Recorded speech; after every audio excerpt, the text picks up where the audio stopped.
En el funeral de mi hijo, mi nuera estaba de viaje con su amante. Esa noche recibí un mensaje desde el número de mi hijo. Estoy vivo, ven al cementerio. Ahora mismo conduje hasta allí. Y lo que vi me dejó helada. Me alegra que estés aquí. Si estás viendo este video, dale like, suscríbete al canal y cuéntame en los comentarios desde dónde escuchas mi historia de venganza. Quiero saber hasta dónde ha llegado. Me quedé en medio de la iglesia. El olor a lirios blancos era tan fuerte que me mareaba. La voz del sacerdote resonaba monótona, como un zumbido constante que me rozaba los oídos. Pero ninguna palabra lograba quedarse en mi mente. Mi pensamiento vagaba, arrastrado hacia los días pasados, hacia los momentos en que aún podía escuchar la risa de Andrés, mi hijo. Frente a mí, su retrato descansaba sobre un atril de madera. Su sonrisa seguía tan radiante como siempre, pero los ojos de la foto parecían mirarme con una tristeza infinita. La señora Carmen, mi vecina de toda la vida, me apretó suavemente el brazo. Su voz, apenas un susurro, rozó el aire. No puedo creer que Sara no haya venido. En un día como este. La escuché, pero no tuve fuerzas para responder. Solo asentí, con un movimiento mecánico, para que supiera que aún estaba ahí, que aún respiraba, aunque mi corazón se hubiera hecho pedazos. El funeral terminó y la gente se acercó una a una, diciendo las mismas frases de siempre. Cuídese mucho, doña Mercedes. Andrés era una buena persona. ¡Qué lástima! Sus palabras pasaban por mis oídos como el agua sobre una piedra, sin dejar rastro alguno. Al caer la noche, mi pequeña casa quedó sumida en el silencio. El frío de las paredes se colaba hasta mis huesos. Me senté en el viejo sillón de la sala, frente a la silla donde Andrés solía leer. Le gustaba sentarse ahí, pasar las páginas de sus libros de ingeniería y a veces levantar la vista para sonreírme. Mamá, ¿sabías cuántas toneladas de acero necesita esta estructura? Ahora esa silla estaba vacía, como el hueco que me había quedado en el alma, imposible de llenar. Intenté preparar una taza de té de manzanilla, con la esperanza de que el aroma suave me calmara. Pero mis manos temblaban. El agua hirviendo se derramó sobre la mesa y el calor me hizo sobresaltarme. Limpié rápido, intentando concentrarme, pero mi mente era un torbellino. En ese momento, el viejo teléfono sobre la mesa vibró con un sonido seco. En medio de la casa silenciosa, aquel ruido fue como un trueno. Me estremecí, el corazón latiendo con fuerza. ¿Quién podía escribirme a esa hora? Tomé el teléfono. Las manos me temblaban tanto que casi se me cae. La pantalla se encendió y al ver el nombre del remitente, sentí que la sangre se me helaba. Andrés. Era el número antiguo de mi hijo, el mismo que había sido desactivado justo después de su muerte. Abrí el mensaje, los ojos nublados por las lágrimas. Solo había una línea. Mamá, no estoy muerto. Ven al cementerio. Ahora mismo leí y releí esas palabras, cada una grabándose en mi pecho. No podía ser. Andrés había muerto. Lo vi con mis propios ojos en la morgue, su rostro tranquilo pero frío. Entonces, ¿de dónde venía este mensaje? ¿Quién se atrevería a jugar con mi dolor así? Me levanté de golpe, sin pensar. Afuera, la lluvia comenzaba a caer, gruesas gotas golpeando las ventanas como si quisieran derrumbar el mundo.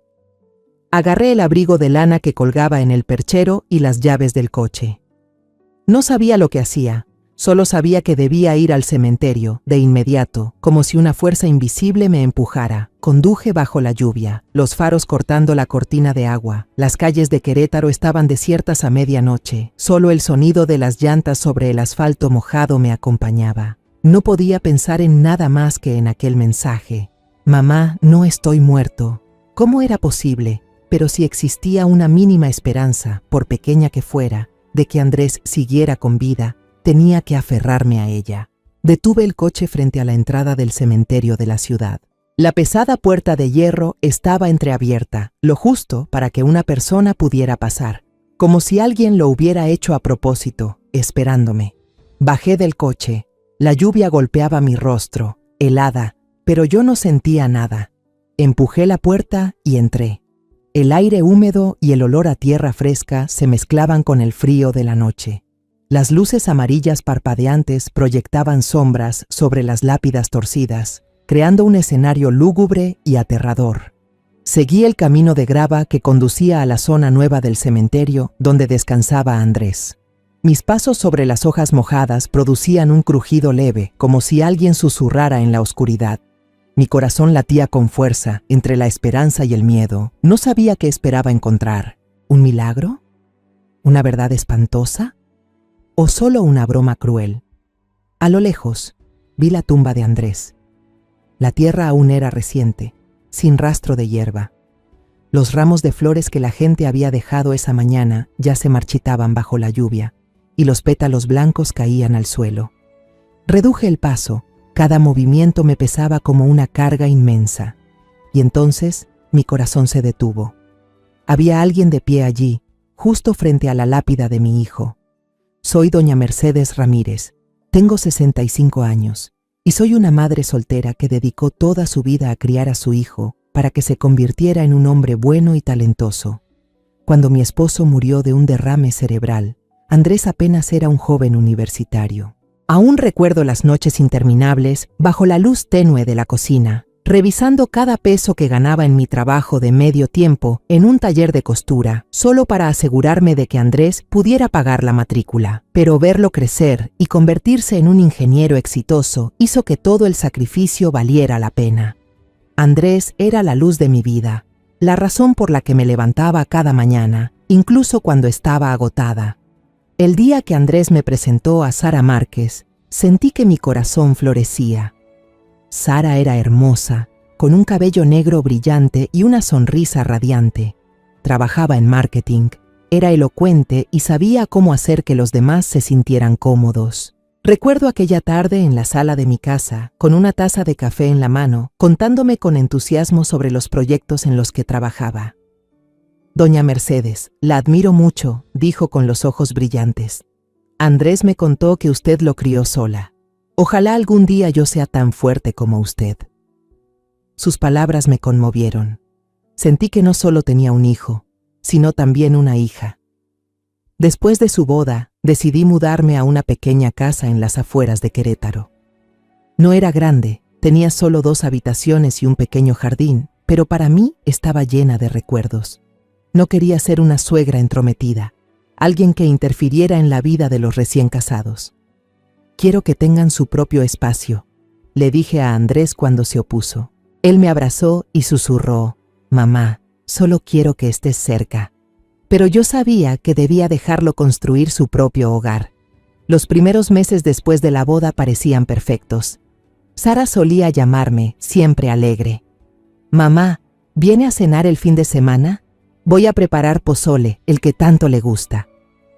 Yo sonreía y asentía al teléfono, sintiendo que nuestra familia había crecido un poco más.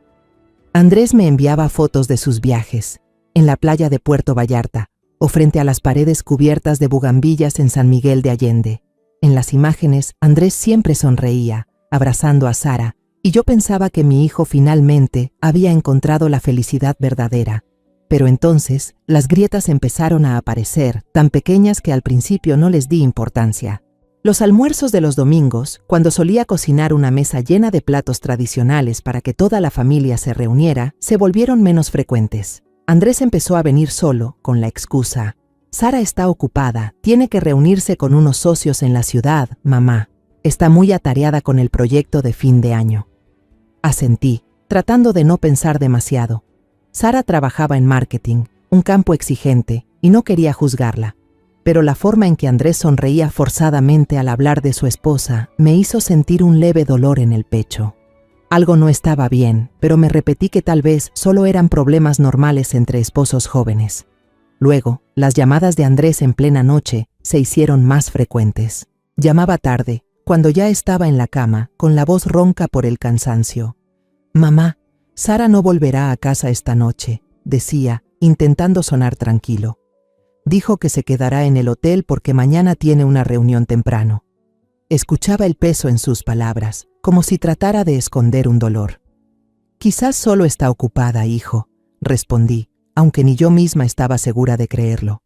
Habla con tu esposa, todo se arreglará. Pero sabía que nada estaba bien. Una tarde decidí llevar una olla de sopa de pollo a su casa, sin avisar. Solo quería hacer algo por Andrés, que sintiera que su madre seguía ahí, preocupada. Al llegar, la puerta principal no estaba cerrada. Entré, llamando suavemente. ¿Andrés? ¿Sara? Nadie respondió. Dejé la sopa sobre la mesa de la cocina y entonces escuché susurros desde el balcón. Era Sara. Estaba hablando por teléfono, con una voz baja y llena de ternura, distinta a la que usaba con sus compañeros de trabajo. No, amor, intentaré arreglarlo este fin de semana. Se detuvo, giró la cabeza y cuando me vio, su rostro se tensó. Colgó de inmediato y sonrió forzadamente. «¿Mamá? ¿Cuándo llegó?» «Estaba hablando con un cliente». Asentí, fingiendo no notar nada, pero el corazón me pesaba. Algo no cuadraba y sabía que Sara ocultaba algo. Una noche, Andrés me llamó, desesperado. «Mamá, volvimos a discutir», dijo con la voz temblorosa. «Sara compró una bolsa de marca, tan cara que no lo puedo creer, pero me dice que la empresa anda mal y que debemos ahorrar». Escuché la angustia en su voz, no solo por el dinero, sino por algo más profundo. «Así son las mujeres, hijo», intenté consolarlo, aunque ni yo sabía qué decir. Tal vez solo quiso darse un gusto. «Cálmate, hablen con calma, no dejen que esto se les vaya de las manos». Andrés guardó silencio un momento y respondió suavemente. «Haré lo posible, mamá». Pero el momento en que realmente comprendí que todo había cambiado fue en mi cumpleaños número 65. Andrés había reservado una mesa en un restaurante elegante, con lámparas brillantes y manteles blancos impecables. Dijo que Sara llegaría más tarde, que estaba en una reunión. Nos sentamos a hablar de cosas triviales, los tomates que cultivaba en mi jardín, su nuevo proyecto de construcción, pero cada vez que lo miraba a los ojos, veía una tristeza profunda que trataba de esconder. Esperamos a Sara por una hora. Finalmente, el teléfono de Andrés vibró. Un mensaje de Sara. «Perdón, el jefe pidió una reunión de último momento. Felicidades a tu mamá». Andrés leyó el mensaje, su mano temblando mientras sostenía la copa de vino. Forzó una sonrisa y dijo: «Vamos a comer, mamá. Sara vendrá después». Pero yo sabía que no vendría. Aquella cena fue solo entre los dos. Comimos en silencio, intercambiando frases vacías de vez en cuando. Miré a Andrés, estaba más delgado, con ojeras, y su sonrisa ya no tenía el brillo de antes. La tarde del martes, entré en el café El Rincón del Sol con una mezcla de expectativa y nerviosismo. Ese lugar era especial para mí y para Andrés. La bugambilla cubría todo el muro del patio interior, y sus flores rojas caían sobre el suelo de ladrillo como una alfombra natural. Cada vez que veníamos, solíamos quedarnos horas hablando de todo un poco, desde cómo crecían los tomates en mi jardín hasta los proyectos arquitectónicos que Andrés estaba diseñando. Llegué temprano y elegí la mesa de madera de siempre, en el rincón donde la luz de la tarde se filtraba entre las ramas llenas de flores, formando destellos dorados. Pedí una horchata, esa bebida dulce de arroz que siempre me ha gustado. Me quedé allí, girando el vaso entre mis manos, esperando a Andrés. Llegó 15 minutos tarde, algo muy poco común en él. Cuando lo vi entrar, casi no lo reconocí. Estaba más delgado, la camisa azul clara que solía quedarle perfecta ahora le quedaba grande en los hombros. Tenía ojeras marcadas y la barba descuidada, como si ya no tuviera ánimos para cuidarse. Se sentó frente a mí y me dedicó una sonrisa forzada. «Perdón, mamá, el tráfico estaba terrible», dijo, pero su voz sonaba apagada. Empezamos a hablar de cosas triviales, como siempre hacíamos. Le conté que el tomatero del jardín ya tenía algunos frutos rojos, pequeños y brillantes. «Pensaba usarlos para preparar la ensalada que tanto te gusta», le dije, esperando ver un poco de luz en su mirada. Él asintió y respondió: «Suena bien, mamá. Esta semana el proyecto del puente se complicó. El contratista entregó materiales equivocados y todo va con retraso». Pero su tono era monótono, como si hablara solo para llenar el silencio. La conversación se cortaba a ratos, sin naturalidad. Sentía una distancia invisible entre nosotros, y eso me dolía. La mesera se acercó, una chica joven con una sonrisa amable. Pedí una ración de churros para compartir, pero Andrés negó con la cabeza. Para mí, un café negro sin azúcar, dijo. Me sorprendió tanto que casi se me escapa una exclamación. Andrés nunca soportó el café amargo. Siempre le agregaba leche o azúcar. Decía que el café negro amargaba hasta el alma. Pero esa tarde solo lo removía distraídamente, haciendo sonar la cucharita contra la taza con un tintineo irritante. De pronto, Andrés se detuvo. Dejó la cucharita a un lado y me miró directamente a los ojos. Su mirada era firme, decidida, pero también había en ella un miedo que nunca antes le había visto. «Mamá, tengo que decirte algo importante», dijo con voz baja y seria. Sentí el corazón acelerarse, como si supiera que lo que iba a decir cambiaría todo. Sacó del bolsillo una pequeña tarjeta blanca con letras negras. Me la deslizó por la mesa. Era de un despacho de abogados en el centro de Querétaro. «Quiero hacer mi testamento», dijo. Me quedé helada, casi derramando la horchata. «¿Testamento?», murmuré con la voz quebrada. «Pero si solo tienes 35 años, Andrés, ¿por qué hablas así?». Sentí el pecho apretarse. Solo pensar que mi hijo, tan joven y lleno de vida, hablara de testamentos, me hacía sentir que el mundo se desmoronaba. Él negó suavemente, sin apartar la mirada. «Quiero que todo lo que tengo, la casa, los ahorros, el coche, quede para ti», dijo con tono firme, como quien ya ha tomado una decisión irreversible. Tomé su mano, estaba helada, aunque la tarde aún era cálida. «¿Y Sara?», pregunté, intentando mantener la voz serena. «Es tu esposa, Andrés». No respondió enseguida. En cambio, miró hacia la bugambilia del patio, cuyas flores rojas se mecían con el viento. Cuando habló, su voz se volvió grave, como si cada palabra le pesara. «No estoy seguro de que ella todavía me ame, mamá. La semana pasada encontré un recibo de reserva de hotel en San Miguel de Allende para 2 personas. Pero Sara me dijo que había ido a una reunión con una clienta». Las palabras de Andrés fueron como una puñalada en el corazón. Recordé las veces que Sara había estado ausente, las llamadas nocturnas de Andrés y aquel momento en que la vi susurrando en el balcón. Había intentado ignorar esas señales, convenciéndome de que eran malentendidos, de que Sara solo estaba ocupada con el trabajo. Pero ahora, al mirar los ojos de Andrés, supe que él ya no creía en esas excusas. «Sospecho que me engaña», continuó, respirando hondo como para armarse de valor, «pero no tengo pruebas que no se puedan negar». Le apreté la mano, buscando palabras para consolarlo, pero la garganta se me cerró. «Hijo, ¿y si todo es un malentendido?», dije, aunque ni yo misma lo creía. «¿Pensar en hacer testamento no es demasiado pronto?». Andrés negó con la cabeza, con una mirada firme. «No es pronto, mamá. Tengo una sensación muy extraña. Ya pedí ayuda a un viejo amigo. Es alguien en quien confío plenamente». Pregunté, «¿Quién es ese amigo?». Pero Andrés solo hizo un gesto con la mano y esbozó una sonrisa débil. «Vive en el extranjero, pero pronto volverá. Cuando todo termine, te contaré todo. Solo quiero asegurarme de que estés a salvo, pase lo que pase». Sus palabras me hicieron estremecer. ¿A salvo? ¿Por qué estaba tan preocupado por mí? Quise preguntarle más, pero su mirada me suplicaba que no insistiera. Guardé silencio, asintiendo, aunque por dentro me invadía una ansiedad profunda. Nuestra conversación se disolvió en el silencio. El sonido de la cuchara contra la taza se había detenido, pero el aire entre nosotros pesaba más que nunca. Cuando nos levantamos para irnos, Andrés me abrazó con fuerza, más de lo habitual. Hundió el rostro en mi cabello y susurró: «Cuídate mucho, mamá». Su voz temblaba, como si contuviera algo que no podía decir.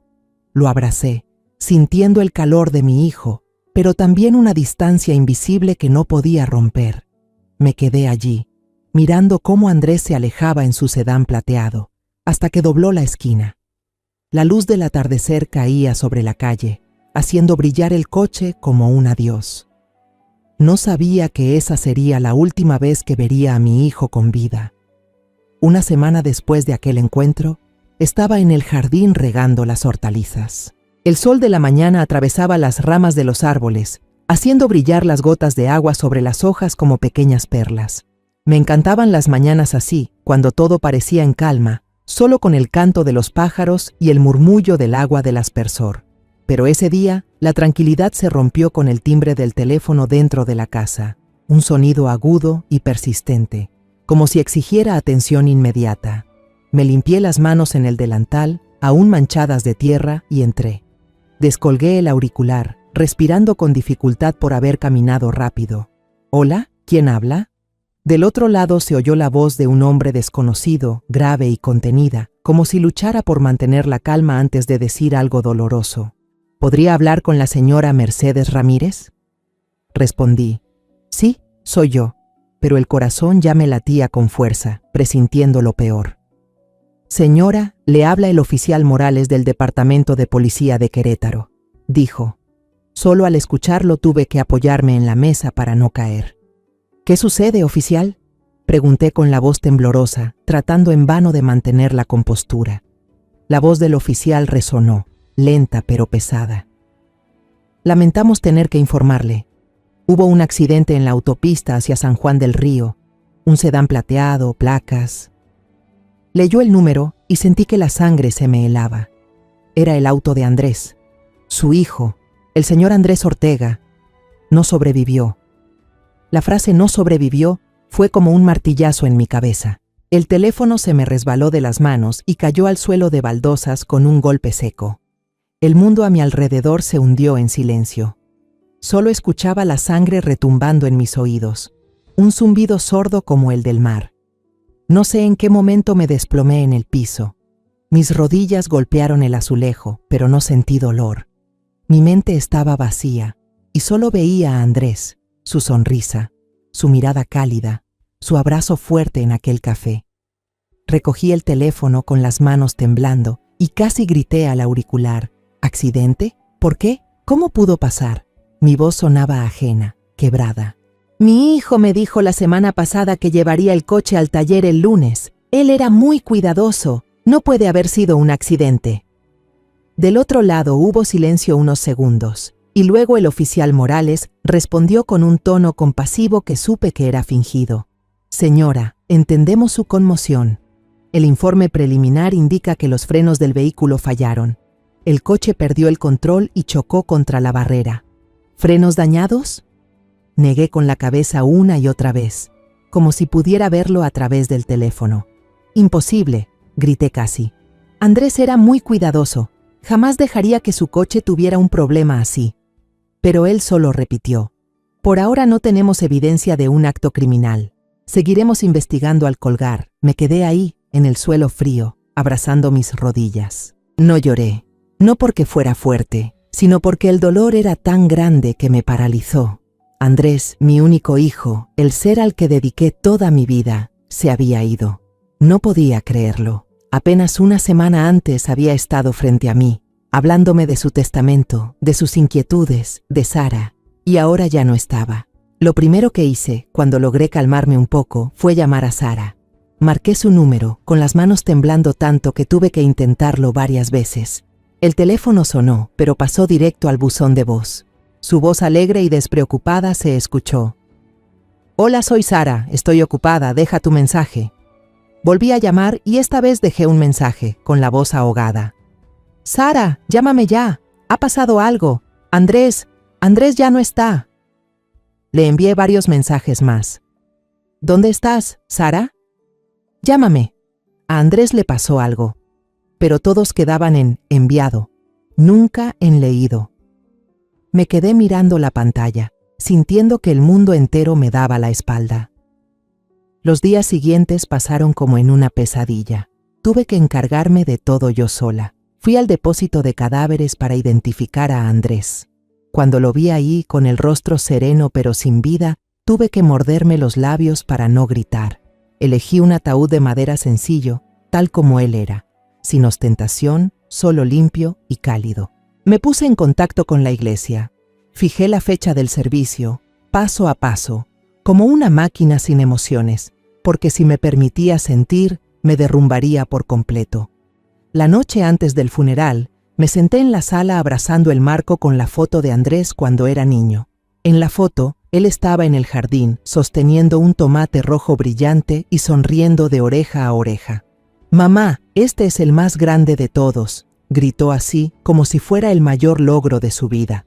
Acaricié el marco y por fin las lágrimas comenzaron a caer. «Hijo, ¿por qué me dejaste sola?», susurré, pero solo el silencio me respondió. En el funeral estuve allí, quieta como una sombra. La gente venía a dar el pésame. Rostros conocidos del vecindario, compañeros de trabajo de Andrés, viejos amigos, me abrazaban, decían palabras de consuelo, pero yo no escuchaba nada. Mi mente estaba atrapada en algún lugar entre el dolor y las preguntas sin respuesta. Sara no estaba. Ni una llamada, ni un mensaje. Intenté no pensar en ella, concentrarme en despedir a Andrés, pero su ausencia era otra herida que seguía abriéndose dentro de mí.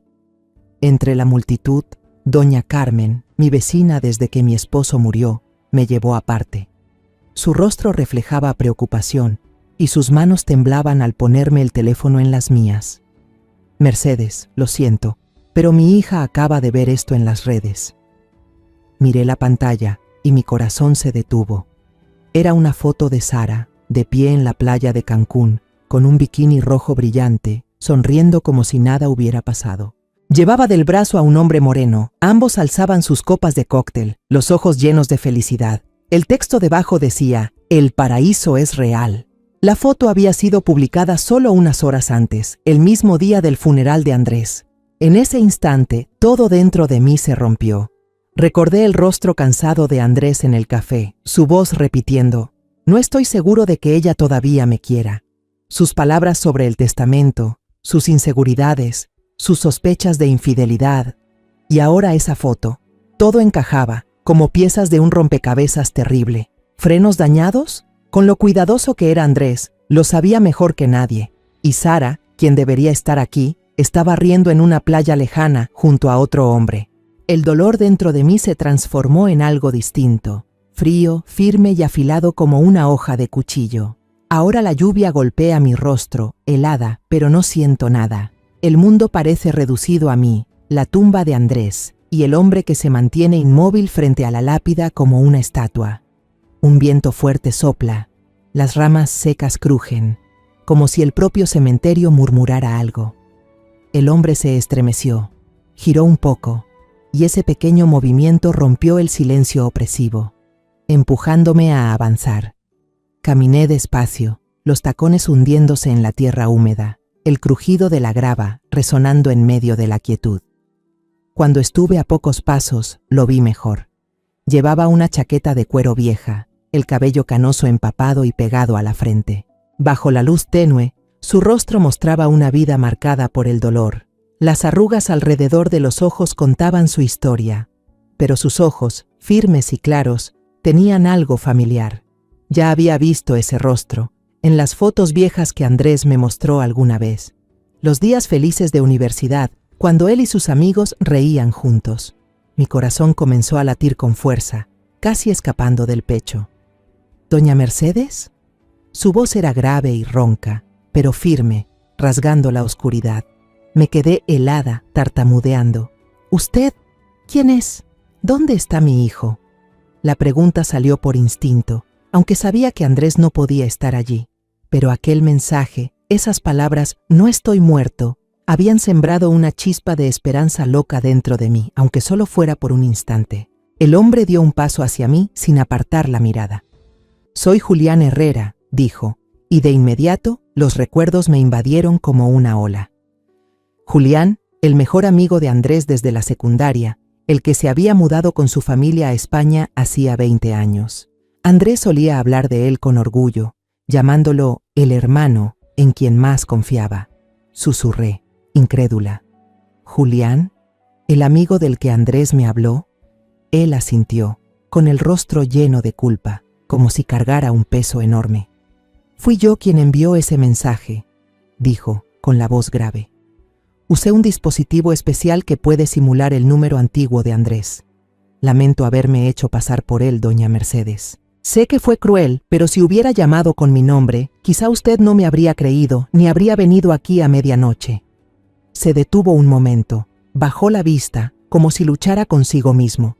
No tenía otra opción. La ira me estalló por dentro, mezclada con confusión. ¿Por qué?, casi grité, con las lágrimas cayendo y mezclándose con la lluvia. ¿Por qué hizo algo tan cruel? ¿Sabe cuánto sufrí? ¿Sabe lo que fue sentir, aunque fuera por un segundo, que mi hijo seguía vivo? Mi voz se quebró. Di un paso hacia él, solo queriendo agarrarlo, queriendo exigirle una respuesta por el dolor que me desgarraba. Julián no evitó mi mirada. Me sostuvo la vista, con los ojos llenos de una tristeza profunda. Porque Andrés me lo pidió, dijo, con la voz entrecortada, como si cada palabra le costara. Un mes antes, Andrés me llamó. Dijo que se sentía inquieto, que algo no estaba bien en su vida. Me dejó un mensaje con instrucciones claras. Si en una semana no sabes nada de mí, salva a mi madre. Sus palabras fueron como un puñal en el corazón. Mis rodillas se doblaron, y si Julián no hubiera dado un paso adelante para sostenerme del brazo, habría caído al suelo frío. Me aferré a su brazo, las lágrimas mezclándose con la lluvia. ¿Salvarme de qué?, sollocé, temblando. ¿Qué le dijo Andrés? ¿Por qué estaba tan preocupado por mí? Julián me ayudó a sentarme en un banco cercano, bajo un gran árbol donde la lluvia caía más suave. Se sentó a mi lado y su voz se volvió firme, cargada de determinación. De alguien que le quitó la vida a doña Mercedes. Su hijo no murió en un accidente, venga a mi casa, dije, aún con la voz temblorosa. No podemos hablar aquí. El cementerio, con el viento gimiendo entre las lápidas y la lluvia azotando nuestros rostros, no era lugar para continuar aquella conversación. Julián asintió, con una mezcla de resolución y remordimiento en la mirada. Lo conduje hacia el auto. Caminamos en silencio, con el sonido de las piedras bajo los pies y la lluvia constante acompañándonos. Durante todo el trayecto, ninguno de los dos habló. Solo el golpeteo del limpiaparabrisas y el tamborileo de la lluvia contra el vidrio llenaban el silencio. Apreté con fuerza el volante, tratando de controlar el temblor de mis manos. En mi mente, la imagen de Andrés volvía una y otra vez. Su sonrisa, su voz ronca en el café y aquella advertencia final: «Cuídate, mamá». Ahora que Julián decía que Andrés no había tenido un accidente, que alguien había querido arrebatarle la vida, sentí que el mundo se derrumbaba una vez más. Pero al mismo tiempo, dentro de mí comenzaba a encenderse una llama firme. Necesitaba la verdad, aunque doliera hasta el alma. Al llegar a casa, invité a Julián a pasar a la cocina.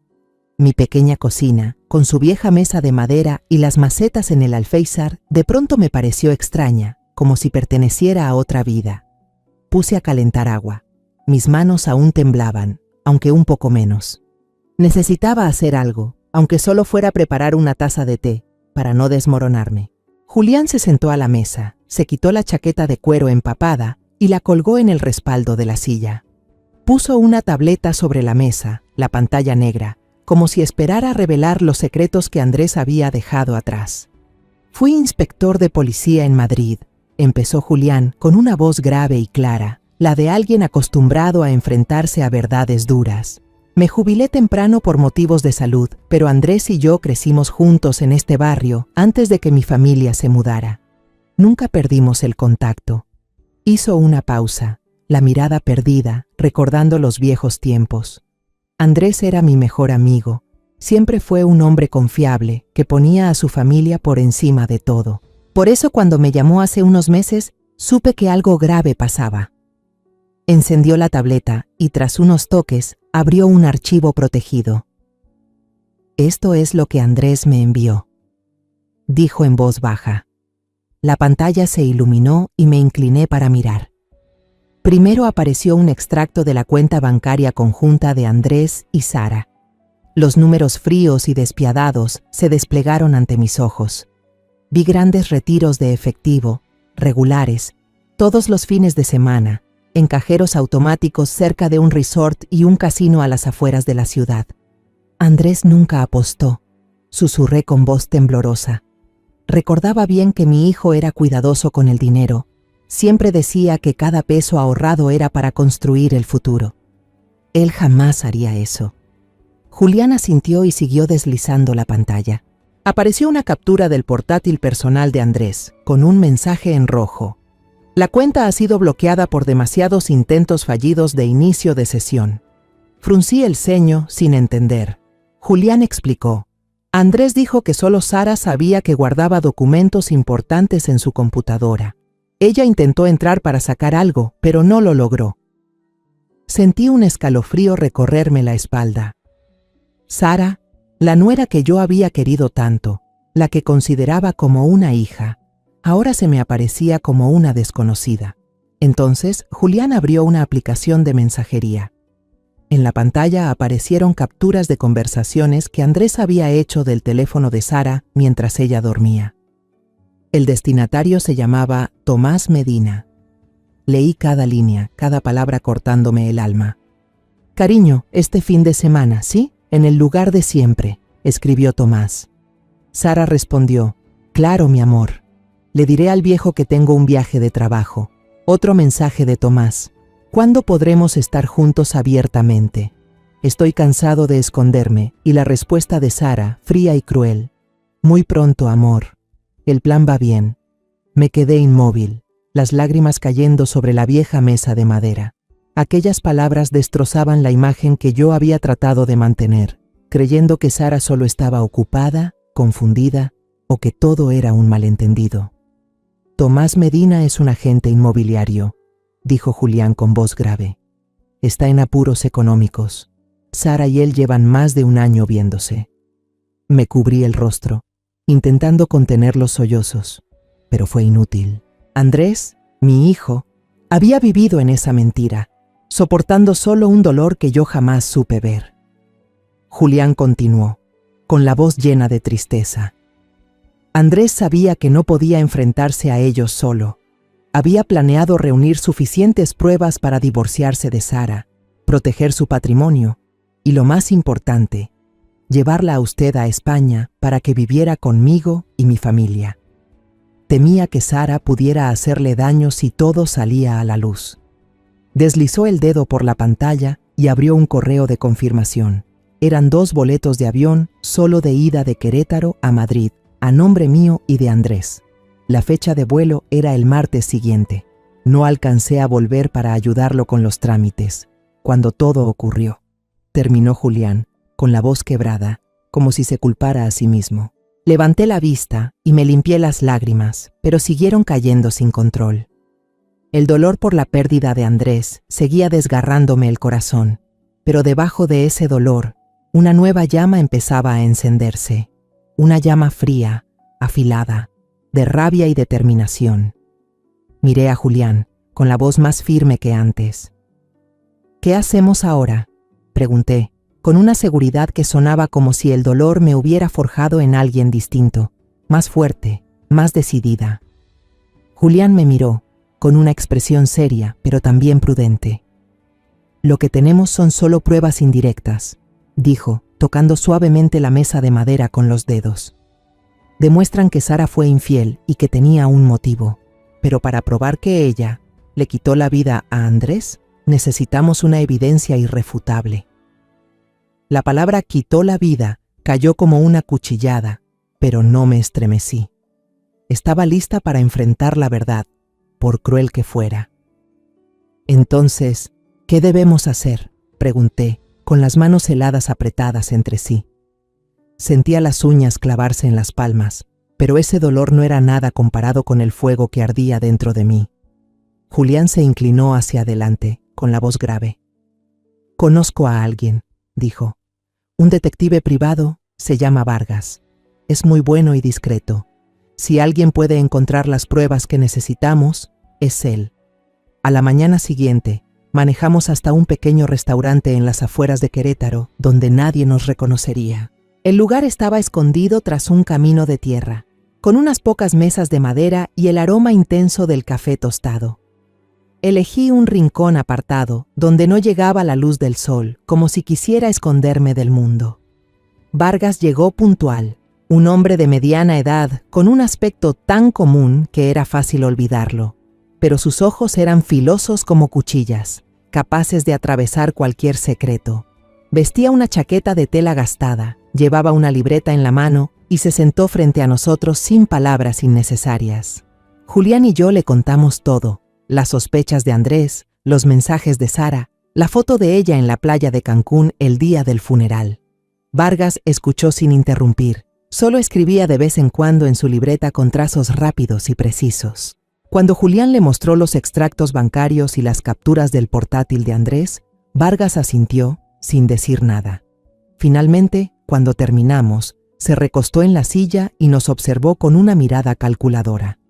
«Será difícil», dijo, con voz serena pero segura. «Ella es muy cuidadosa, pero nadie es perfecto». Julián colocó un sobre grueso sobre la mesa y lo empujó hacia Vargas. «Es un anticipo», dijo. «Necesitamos resultados lo antes posible». Vargas miró el sobre. No lo tocó de inmediato, solo asintió. «Empezaré de inmediato», respondió, y se levantó, y se fue tan rápido como había llegado. Lo observé alejarse, con la sensación de haber puesto mi última esperanza en manos de un desconocido. Los días siguientes transcurrieron con una tensión que me cortaba la respiración. Casi no dormía. Cada ruido afuera, el susurro de las hojas, los ladridos lejanos de un perro, me hacía sobresaltarme, pensando que Sara había vuelto, o peor aún, que ya sabía que yo la estaba sospechando. Revisaba el teléfono sin parar, pero Sara seguía desaparecida. Ni una llamada, ni un mensaje. Tal vez estaba esperando a que todo se calmara, como una cazadora paciente. Intenté mantenerme ocupada, regando las plantas, limpiando la casa, pero mi mente siempre volvía a Andrés, a lo que Julián había dicho. Su hijo no tuvo un accidente. Exactamente una semana después del funeral, sonó el teléfono de Julián. Yo estaba sentada en la sala, abrazando el retrato de Andrés, cuando él miró la pantalla, sorprendido. «Es Vargas», dijo, con voz baja pero llena de esperanza. Contestó, asintió varias veces, y luego dijo brevemente, «Iremos enseguida». Al colgar, me miró con los ojos brillando. «Tiene lo que necesitábamos». Nos reunimos con Vargas en el mismo restaurante de siempre. Esta vez, puso sobre la mesa una memoria USB y un montón de fotos. Las primeras mostraban a Sara y a Tomás Medina entrando juntos a un hotel de lujo en Cancún, tomados de la mano, riendo felices. La siguiente me encogió el corazón. Se besaban apasionadamente junto a la piscina, con la luz del sol iluminando el rostro radiante de Sara. Cerré los puños, las uñas clavándose en mi piel. Ella estaba allí, cuando Andrés... No terminé la frase, pero Vargas asintió, comprendiendo mi dolor.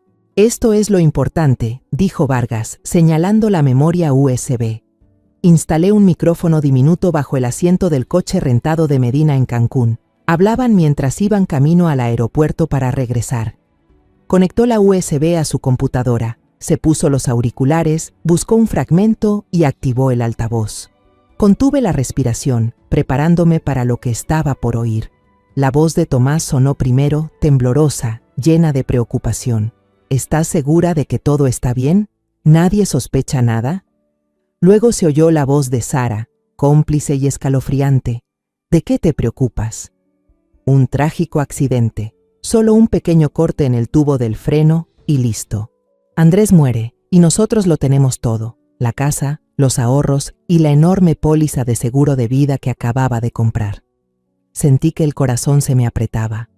Cada palabra de Sara era como una cuchillada, desgarrando lo poco que quedaba de mi alma. Tomás volvió a hablar, aún nervioso. «¿Y la vieja? Ella heredará, ¿no?» Sara soltó una risa seca, una carcajada que me heló la sangre. «No te preocupes. En cuanto cobre el seguro, me encargaré de ella. Un cortocircuito, una caída en la bañera... Fácil. Haré que se vaya con su querido hijito muy pronto». Vargas detuvo la grabación. La habitación quedó en silencio. Solo se oían nuestras respiraciones pesadas. Apreté las manos con tanta fuerza que las uñas me dejaron marcas rojas y doloridas. Pero ese dolor físico no era nada comparado con la rabia y la angustia que me devoraban por dentro. Sara, a quien alguna vez consideré mi hija, no solo había traicionado a Andrés, sino que también planeaba matarme. Miré a Julián, y él me devolvió la mirada. Nuestros ojos se encontraron, y sin decir palabra, ambos entendimos. Había llegado el momento de hacer justicia por Andrés. Sin dudar un segundo, Julián y yo llevamos todas las pruebas, las fotos de Sara y Tomás en Cancún, los extractos bancarios y la grabación incriminatoria, a la comisaría de Querétaro, donde nos recibió el oficial Morales, el mismo que me había llamado para informarme del accidente de Andrés. Esta vez su actitud era completamente distinta. La falsa compasión que recordaba había desaparecido. En su lugar mostraba seriedad y concentración absolutas. Se sentó frente a nosotros en una pequeña sala y la luz del tubo fluorescente le daba un aire aún más severo. Cuando Julián le entregó la memoria USB con la grabación, noté que le tembló ligeramente la mano al conectarla al ordenador. La grabación comenzó a reproducirse. La voz de Sara sonaba fría, calculadora, mientras la de Tomás dejaba entrever nerviosismo. «Solo hay que tocar un poco el tubo del freno y ya está», dijo Sara, como si hablara de un simple plan de vacaciones. «Cuando cobre el dinero del seguro, me encargaré bien de la vieja». Cada palabra era como una puñalada, no solo por su crueldad, sino porque confirmaban lo que más temía. Andrés, mi hijo, había sido asesinado, y yo era la siguiente en la lista. Morales escuchó todo con el rostro cada vez más pálido. «Dios mío», murmuró con voz ronca. Tecleó algo rápido en su computadora, tomó notas y luego nos miró. «Solicitaremos una orden de arresto de inmediato», pero nos advirtió que el proceso legal tomaría tiempo. La orden debía ser aprobada por un juez, y mientras tanto, debíamos mantenernos en silencio y actuar como si no supiéramos nada. «Sara y Tomás no deben sospechar que ustedes lo descubrieron», dijo Morales, con una mirada penetrante. «Si se sienten acorralados, pueden volverse peligrosos». Asentí, aunque por dentro me invadía la ansiedad. La idea de seguir viviendo como si todo fuera normal, sabiendo que Sara planeaba encargarse de mí, me hacía sentir como si caminara sobre una cuerda floja al borde del abismo. 2 días después, Sara regresó. Yo estaba en la cocina lavando unos platos cuando escuché el motor de un coche detenerse frente a la casa. Miré por la ventana y la vi bajar de una camioneta negra, vestida completamente de negro, el rostro casi oculto tras unas enormes gafas de sol. Intentaba aparentar tristeza, pero yo sabía que era puro teatro. Mi corazón latía con fuerza, no por miedo, sino por la ira que me consumía. Tocó el timbre una vez, luego otra, pero no abrí la puerta. Morales me había advertido que no debía enfrentarme a ella sola ni dejar que sospechara. El timbre sonó por 3ª vez y entonces escuché vibrar mi teléfono. Era Sara. Miré la pantalla. Su nombre parpadeaba, pero no contesté. Un mensaje entró enseguida. «Mamá, ya llegué. ¿Puede abrirme? Necesito hablar con usted». Apreté el teléfono con fuerza, las uñas clavándose en la palma. No iba a dejar que esa mujer cruzara mi puerta. Esa noche, Julián insistió en quedarse. Se sentó en el sofá del salón con una taza de café negro en la mano, los ojos siempre atentos. «No puedo dejarla sola», dijo con voz firme. «Tengo un mal presentimiento». Traté de convencerlo de que estaba bien, pero su mirada no admitía discusión. «Andrés me pidió que la protegiera», dijo bajando el tono. «No volveré a fallarle». Asentí, sintiéndome entre la seguridad y la inquietud. Subí a mi habitación, pero no pude dormir. Cada ruido, el viento en la ventana, las ramas rozando el techo, me hacía sobresaltar, imaginando que Sara estaba ahí afuera, acechando. A eso de las 2 de la madrugada, un ruido extraño resonó desde el jardín trasero. No era el viento ni las hojas moviéndose, sino un sonido metálico, como si alguien estuviera manipulando algo. Me levanté con cuidado, corrí la cortina y miré hacia abajo. Bajo la luz tenue de la luna, vi una silueta inclinada junto a la caja eléctrica principal de la casa. El corazón me dio un vuelco cuando reconocí a Sara. Llevaba una chaqueta con capucha, pero su figura y la forma en que se movía eran inconfundibles. Estaba haciendo algo con la caja eléctrica, sosteniendo unas pinzas pequeñas, moviéndose sigilosamente como una ladrona. Corrí a la sala y sacudí a Julián para despertarlo. «Ella está afuera», susurré, con la voz temblorosa. «Está haciendo algo con la caja eléctrica». Julián se levantó de inmediato, con una mirada fría y decidida. No encendió las luces, solo tomó su teléfono y llamó al oficial Morales. «Está aquí», murmuró con urgencia. «Número 14, calle Los Robles. Está manipulando la caja eléctrica. Envíen una patrulla de inmediato». Me hizo una seña para que guardara silencio y me alejara de los interruptores. «Está poniendo una trampa», dijo en voz baja, lleno de cautela. «Podría provocar un cortocircuito. Si enciendes las luces por la mañana, una chispa podría causar un incendio. Todo parecería un accidente.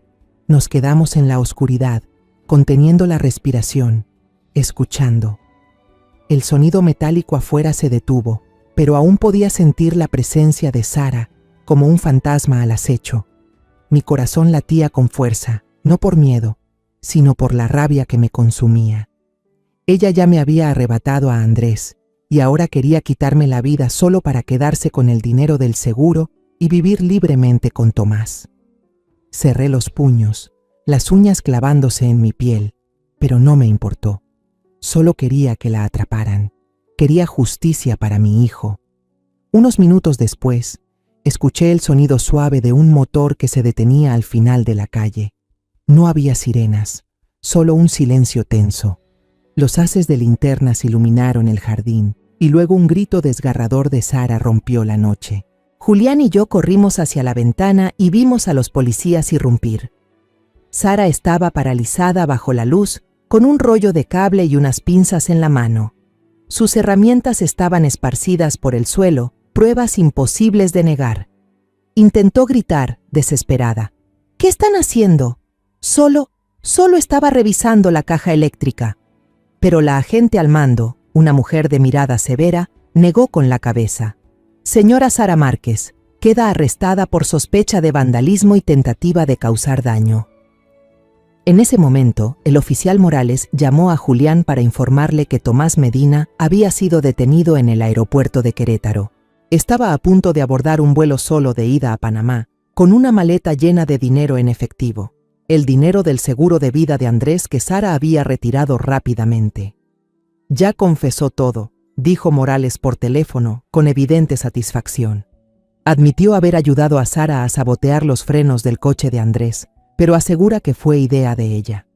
«Tenemos pruebas suficientes para llevar a ambos ante el tribunal». Cuando Julián colgó, me dejé caer en el sofá, las lágrimas corriendo por mi rostro, pero esta vez no solo por el dolor. Era alivio, mezclado con un vacío inmenso. El día del juicio, el cielo de Querétaro estaba cubierto de nubes grises. Llevaba un vestido negro sencillo, el cabello plateado recogido en un moño bajo, sin más joyas que el anillo de bodas que mi esposo me había dado más de 40 años atrás. Julián se sentó a mi lado en la primera fila reservada para la familia de la víctima. Su traje negro bien planchado resaltaba su rostro cansado. Me tomó la mano y la apretó con suavidad, como si quisiera darme fuerzas. «Lo superaremos, doña Mercedes», murmuró. Asentí, pero en el fondo solo deseaba que ese día terminara, para que Andrés, aunque solo fuera en mis pensamientos, pudiera finalmente descansar en paz. Al otro lado de la sala del tribunal, Sara y Tomás estaban sentados lejos el uno del otro, cada uno con su propio abogado. Sara se veía demacrada, con los ojos hundidos, sin rastro de la altivez de la joven que alguna vez entró a mi casa con una sonrisa radiante. Llevaba un traje gris, el cabello recogido en una coleta baja, las manos entrelazadas sobre la mesa, y la mirada perdida, evitando cruzarse con la de los demás. Tomás tenía la cabeza agachada, los hombros encogidos, como si quisiera desaparecer de la sala. Al mirarlos, no sentí satisfacción, solo un dolor sordo y una ira que seguía ardiendo en silencio dentro de mí. El juicio comenzó. La fiscal, una mujer de mediana edad con voz firme y mirada penetrante, se puso de pie para presentar el caso. Me llamó como primera testigo. Caminé despacio, con pasos pesados, pero con la mente más clara que nunca. Bajo la mirada de toda la sala, relaté todo lo ocurrido, desde el último encuentro con Andrés en el café El Rincón del Sol, cuando me habló del testamento con cierta inquietud, hasta la llamada fatídica del oficial Morales y la imagen de Sara sonriendo en la playa de Cancún el mismo día del funeral de mi hijo. Hablé de las sospechas de Andrés, de cómo se preocupaba por mí y del momento en que descubrí que Sara había manipulado la caja de fusibles de mi casa. Mi voz no tembló, aunque sentía el corazón oprimido cada vez que mencionaba a Andrés. Miré directamente a Sara mientras hablaba, pero ella no se atrevió a levantar la cabeza. Sus hombros temblaban levemente, como si supiera que su máscara estaba empezando a caer. El abogado defensor de Sara, un hombre alto con voz suave y ensayada, intentó refutar. «Su señoría», dijo con una falsa confianza, «la señora Ramírez es solo una madre afligida, cegada por el dolor. No hay pruebas directas que vinculen a mi clienta con el accidente de Andrés Ortega». Apreté los puños, las uñas clavándose en mi piel, pero no respondí. Sabía que la fiscal estaba preparada. Ella sonrió con frialdad y dijo, «Tenemos pruebas». La sala quedó en silencio cuando indicó a su asistente que proyectara unas fotografías. Sara y Tomás de la mano en un hotel de Cancún, riendo junto a la piscina, como una pareja despreocupada. Se escucharon murmullos entre los presentes. El abogado de Sara intentó mantener la calma, pero vi el sudor perlándole la frente. Después, la fiscal presentó los extractos bancarios que mostraban grandes retiros de la cuenta conjunta de Andrés y Sara, coincidiendo con las fechas en que ella viajaba con Tomás. «Este es un motivo financiero evidente», dijo con voz cortante. Sara Márquez planeó apoderarse de los bienes de su esposo, incluyendo una póliza de seguro de vida valorada en millones de pesos. La sala volvió a llenarse de murmullos, y esta vez vi a Sara agachar aún más la cabeza, como si quisiera esconderse de todas las miradas. Y entonces llegó la prueba final, el golpe definitivo. «Solicitamos reproducir la grabación», anunció la fiscal. Un funcionario del tribunal conectó una memoria USB al ordenador, y los altavoces comenzaron a emitir una voz nítida e innegable. Era Tomás, con tono preocupado. «¿Estás segura de que todo está bien? ¿Nadie sospecha nada?» Luego se oyó la voz de Sara, fría y confiada. «¿De qué te preocupas? Fue solo un trágico accidente, un pequeño corte en la línea del freno y listo. Andrés se va y nosotros lo tendremos todo». Su risa se escuchó con claridad, seguida de la frase que jamás olvidaré. «Cuando cobre el seguro, me encargaré de la vieja. Un cortocircuito, una caída en la ducha. Haré que se vaya con su adorado hijo muy pronto». El silencio llenó la sala del tribunal, tan pesado que podía oír mi propia respiración. Incluso el abogado de Sara se quedó pálido. Sus manos temblaban mientras pasaba las páginas de los documentos, incapaz de encontrar una palabra para defenderla. Sara mantenía la cabeza agachada, los hombros temblando, como si al fin comprendiera que no había escapatoria. Tomás cerró los ojos, con el rostro blanco como la cal, resignado a su destino. La fiscal terminó su alegato, su voz resonando como una sentencia. «Esto no fue un accidente, fue un intento de asesinato premeditado, calculado con frialdad, impulsado por la codicia y la crueldad. Sara Márquez y Tomás Medina no solo arrebataron la vida de Andrés Ortega, sino que también planearon matar a su madre, la señora Mercedes Ramírez, para quedarse con su patrimonio. Deben pagar por sus crímenes».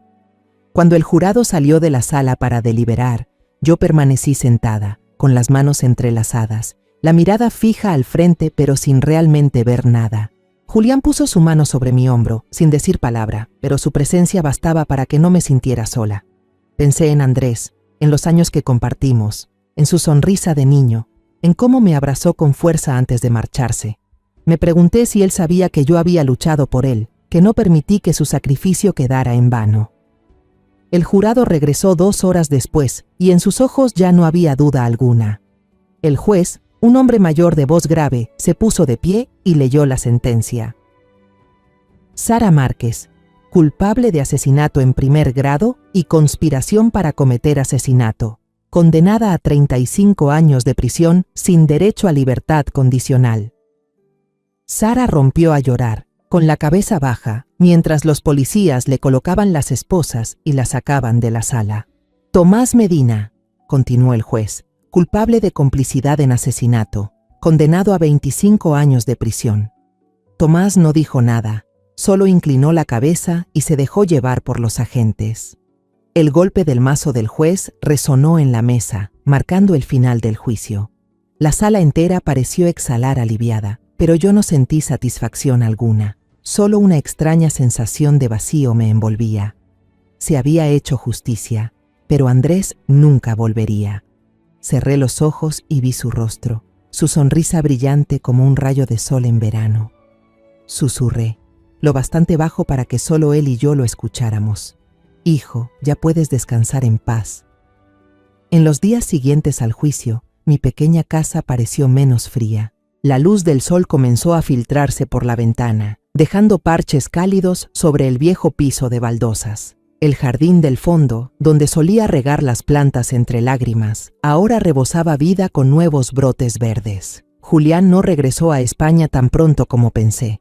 Dijo que necesitaba arreglar unas cosas, pero yo sabía que solo quería quedarse para asegurarse de que yo estuviera bien. Venía casi todos los días, trayendo pequeños obsequios, a veces un pan recién horneado de la panadería cercana, otras veces un manojo de verduras frescas del mercado. Algunos días me ayudaba en silencio a reparar la cerca de madera o a podar las ramas del jardín. Esos gestos simples, llenos de significado, eran su manera de recordarme que ya no estaba sola. No hablamos mucho del pasado, de los días dolorosos, ni de Sara y Tomás. En lugar de eso, conversábamos sobre cosas cotidianas, como solía hacerlo con Andrés. Le conté a Julián sobre los viejos tiempos, cuando Andrés era pequeño y corría por el jardín con un tomate rojo en la mano gritando, «Mamá, este es el más grande». Julián sonrió, y sus ojos se iluminaron mientras hablaba de su esposa y de sus 2 hijos en Madrid, de su trabajo como policía jubilado que ahora se dedicaba a cuidar el jardín y enseñar a los niños del barrio a jugar al fútbol. Esas historias, aunque simples, me hacían sentir viva de nuevo, aunque fuera solo un poco. Una tarde de domingo, Julián llegó con una maceta de azaleas rojas y la colocó en el alféizar donde daba más sol. «Estaba bien con su casa», dijo con voz suave. «Es fuerte, como usted». Sonreí, acariciando los pétalos suaves, sintiendo el calor en sus palabras. Nos sentamos en la mesa de la cocina, tomando té de manzanilla, y por primera vez en muchos meses sentí un poco de paz. «Doña Mercedes», comenzó Julián con voz vacilante, como si pesara cada palabra. «He hablado con mi esposa. Nosotros queremos invitarla a vivir con nuestra familia en Madrid, para que cambie de ambiente, para que tenga un nuevo comienzo». Me miró con una expresión sincera, pero llena de preocupación, como temiendo que lo rechazara. Sonreí y negué suavemente con la cabeza. «Gracias, Julián. Es usted muy amable. Pero esta es mi casa. Aquí están los recuerdos de Andrés, en este jardín, en esta cocina, en el sillón donde solía leer. No puedo alejarme de todo eso». Me detuve, mirando por la ventana, donde las azaleas recibían la luz del sol. «Pertenezco a este lugar por doloroso que sea». Julián asintió, como si ya hubiera anticipado mi respuesta. No insistió. Solo permaneció en silencio un momento, girando su taza entre las manos. Luego levantó la vista y me miró largo rato, con una mirada suave pero decidida. «Andrés me salvó la vida una vez», dijo en voz baja, casi como si confesara un secreto. «Cuando éramos niños, me resbalé y caí al río. La corriente era fuerte, y yo no sabía nadar. Andrés se lanzó y me sacó, aunque él también tenía miedo. Le debo la vida». Respiró hondo, como reuniendo valor. «Él me pidió que la cuidara. Le fallé cuando no pude salvarlo, pero ahora quiero cumplir esa promesa. Doña Mercedes, si usted me lo permite, quiero que me acepte como su hijo adoptivo». Se detuvo y en su mirada había una mezcla de esperanza y temor, como si temiera que yo dijera que no. Me quedé inmóvil, con el corazón detenido por un instante. Las lágrimas brotaron, pero esta vez no por el dolor, sino por la calidez y la gratitud de saber que aún quedaba amor en mi vida. Miré a Julián, el hombre que había dejado su vida tranquila en Madrid para volver aquí, para cumplir una promesa con su amigo fallecido. En él vi no solo al amigo de Andrés, sino también a un hijo, alguien dispuesto a protegerme como Andrés lo hizo alguna vez. Sonreí levemente, una sonrisa de verdad después de tantos días de oscuridad. Mi hijo eligió bien a su amigo, dije con la voz entrecortada. Julián sonrió, con los ojos también enrojecidos. Me tomó la mano, la apretó con suavidad y en ese instante sentí que Andrés, en algún lugar, nos sonreía a los dos. Desde entonces, cada fin de semana, Julián y yo íbamos juntos al cementerio. Ya no llevábamos lirios blancos, esas flores que recordaban el funeral y el dolor. En su lugar, llevábamos ramos de crisantemos blancos, las flores favoritas de Andrés cuando estaba vivo. Los crisantemos son flores de la fe, mamá, solía decir cuando era un niño que amaba mirar el jardín. Nos quedábamos frente a la tumba, contándole a Andrés las historias de la semana, sobre las azaleas floreciendo, la nueva cerca del jardín o los partidos de fútbol que Julián veía con los niños en Madrid por videollamada. A veces yo solo permanecía ahí, en silencio, sintiendo la presencia de Andrés en cada brisa suave. Ya no me sentía sola. El dolor de haber perdido a Andrés seguía ahí, como una cicatriz que nunca sanará, pero ahora estaba suavizado por el cariño y la nueva conexión. Julián se había vuelto parte de mi vida, no para reemplazar a Andrés, sino para continuar con el amor y la protección que mi hijo dejó atrás. Comprendí que el amor nunca muere, solo cambia de forma, de un modo a otro, y sigue iluminando nuestras vidas de maneras inesperadas. Después de todas las pérdidas y el sufrimiento, entendí algo. Uno no puede controlar lo que le sucede, pero sí puede elegir cómo enfrentarlo. Hay heridas que nunca sanan, pero de ellas nace la fuerza de la resiliencia. La verdad a veces llega tarde, pero la justicia, si tenemos el valor de buscarla, siempre encuentra su camino para brillar. La vida puede ser cruel, pero si conservamos en el corazón el amor, la bondad y la voluntad de no rendirnos, incluso en la oscuridad más profunda, siempre habrá una luz que nos guíe. La historia que acabas de escuchar ha sido modificada en nombres y lugares para proteger la identidad de los involucrados. No la contamos para juzgar, sino con la esperanza de que alguien escuche y se detenga a reflexionar. ¿Cuántas madres sufren en silencio dentro de su propio hogar? En verdad me pregunto, si tú estuvieras en mi lugar, ¿qué harías? ¿Elegirías callar para mantener la paz o tendrías el valor de enfrentarlo todo para recuperar tu voz? Quiero saber tu opinión, porque cada historia puede convertirse en una vela que ilumine el camino de otros. Dios siempre bendice, y estoy segura de que la valentía nos llevará a días mejores. Ahora, en la pantalla final, dejaré 2 de las historias más queridas del canal. Estoy segura de que te sorprenderán. Gracias por quedarte conmigo hasta este momento.